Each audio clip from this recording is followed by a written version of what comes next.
It's the circle of life. John Stamos is introducing his 3-year-old son Billy to Broadway.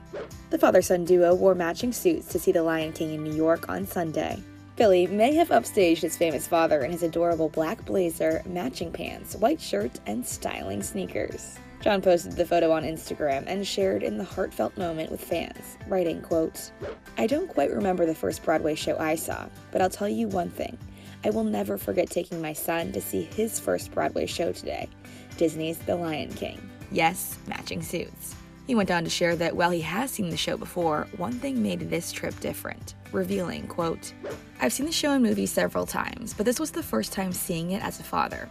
Of course it was more emotional, but I also saw a theme that I never really noticed before, privilege. Mufasa teaches young Simba that while the food chain ruling our day-to-day puts predators on top and prey on the bottom, the deeper reality is that the king is no better than the lowest in his kingdom." The big takeaway that I pray resonates most with Billy is that the Lion King isn't saying that some people are destined for greatness and others aren't. It's saying that we have to earn our place, especially if it's given to us. John seemed to have a new revelation about the Disney classic, adding, quote, "The circle of life, painful but inevitable.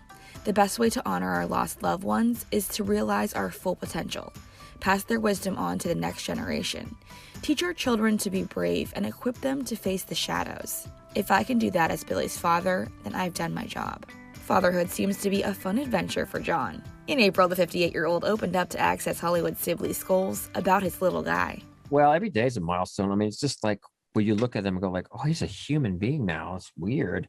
We put so much, especially my wife, especially, we put so much effort into it.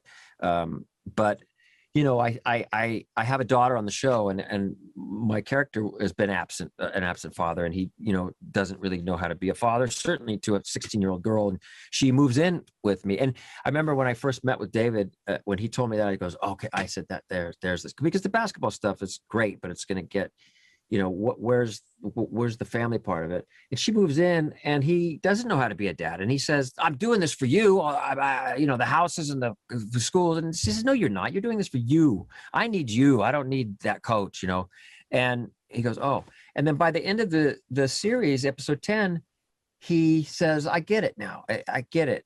It's about sacrifice. It's about putting your needs aside for the good of your child. And at the end of the day, you don't win a prize, you don't win a trophy, or you don't get a fancy ring. But what you get is you get a kid who's loving enough and caring enough and kind enough to be a better version of you." Yeah. That's very sweet. And I think about that every day now.